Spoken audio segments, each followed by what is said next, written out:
Bonjour à tous, on avait vu précédemment une introduction au tableur, on va un peu plus développer avec un rappel sur les différents types de graphiques qu'on peut faire avec un tableur et ça sera à vous de jouer et de créer différents graphiques.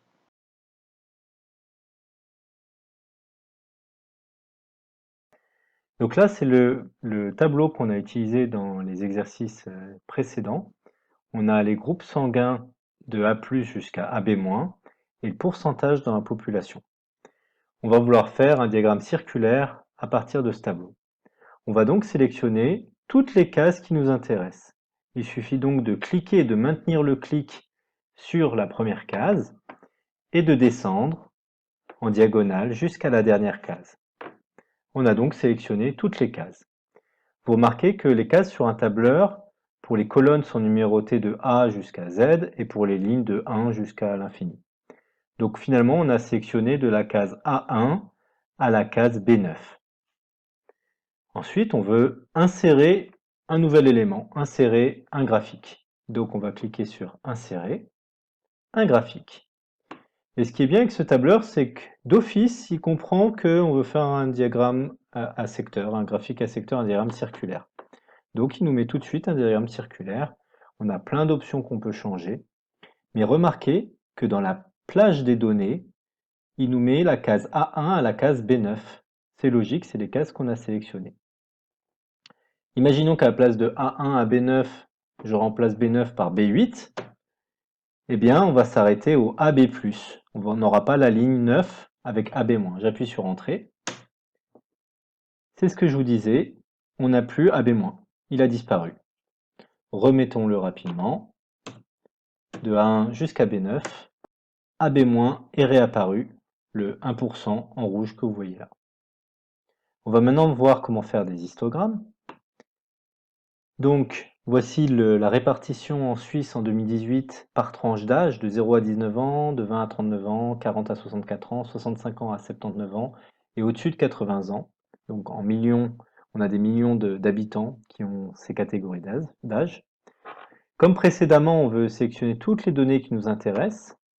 Donc, on va sélectionner tout le tableau en laissant appuyer le bouton. On veut faire un histogramme. De la même façon, on va dans Insertion, Graphique, et comme vous le voyez, il a déjà compris qu'il fallait faire un histogramme. Il nous a mis chaque catégorie d'âge avec des couleurs différentes. Il nous a choisi les cases de A2 à E3, c'est logique, A2 jusqu'à E3. Je décale un peu le graphique pour qu'on voie bien le tableau. Et on a ce qu'il appelle un graphique à colonnes. Si on clique sur le type de graphique, on voit qu'on pourrait faire plein d'autres graphiques différents. Par exemple, si je veux refaire un diagramme circulaire, alors là, il ne comprend plus, parce que c'est pas logique de faire un diagramme circulaire avec ces données-là. Je vais revenir à mon graphique en colonne. Hop. Donc on peut changer le type de graphique ici. Vous voyez également qu'on a ce qu'il appelle des séries. Donc si on voulait éliminer les jeunes de 0 à 19 ans, on pourrait cliquer ici et supprimer. On n'aurait plus la colonne bleue. Voilà. La première colonne a disparu, on commence à 20 ans, par exemple. Enfin, ce tableau est très long puisque on a les températures à Bâle de 2008 à 2019. Si je prends le chariot ici, donc on appelle le chariot ce qui permet de défiler une page sur un ordinateur, la dernière ligne, la plus de 4 millième ligne, c'est le 31 décembre 2019.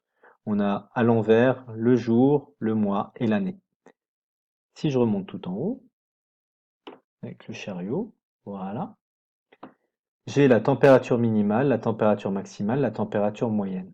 Maintenant, je vais vouloir faire un diagramme cartésien, c'est-à-dire dans l'axe des abscisses, le temps, la date, et dans l'axe des ordonnées, la température. On va voir ainsi l'évolution de la température. Donc ce qui m'intéresse, c'est de sélectionner tout ce tableau. Mais je vous fais remarquer que si je fais la même méthode que jusqu'à présent, je laisse appuyer mon bouton et je descends, voilà, j'en suis à la ligne 60, 70, ça va être très long d'arriver à 4000. Donc c'est pas ça la bonne méthode. Je vais vous montrer la bonne méthode. On sélectionne la première case qui nous intéresse. On a cliqué, on lâche le clic. On descend jusqu'à la dernière case qui nous intéresse. Donc on prend le chariot, on descend tout en bas. C'est là la dernière case qui nous intéresse. Et bien pour tout sélectionner de la première case où on a déjà cliqué jusqu'à cette dernière case, on va appuyer sur le bouton Shift sur notre clavier d'ordinateur. On laisse appuyer le bouton Shift. Le bouton Shift, c'est la flèche qui va vers le haut et qui permet par exemple de faire une majuscule. Je laisse appuyer ce bouton, il ne se passe rien de spécial, et je clique maintenant. Et vous remarquez, je peux relâcher maintenant le bouton Shift, donc la flèche qui va vers le haut sur les côtés de votre clavier, et vous remarquez que toutes les cases entre la première sélectionnée et celle que j'ai cliquée en appuyant sur le bouton Shift ont été sélectionnées. Si je remonte, tout mon tableau est maintenant en bleu. Donc je recommence, je clique sur la première case qui m'intéresse, je vous fais un autre exemple, je laisse appuyer Shift et je clique ici. Voilà, immédiatement, toutes ces cases ont été sélectionnées. C'est pas ça que je veux, je recommence, je prends ma première case, je vais tout en bas, la 4383e ligne, dans la colonne D, je laisse appuyer Shift, je clique, et voilà, tout est sélectionné. Je vais maintenant faire un graphique en courbe. Je fais insertion, graphique. Comme il est intelligent, il va tout de suite me trouver le type de graphique que je veux, graphique en courbe. On a le temps en abscisse, la température en ordonnée. C'est exactement ce qu'on voulait. J'espère que cette vidéo vous a aidé à vous rappeler comment créer des graphiques, vous a appris de nouvelles choses également pour sélectionner des plages de données. À vous de jouer, n'oubliez pas d'allumer vos cerveaux.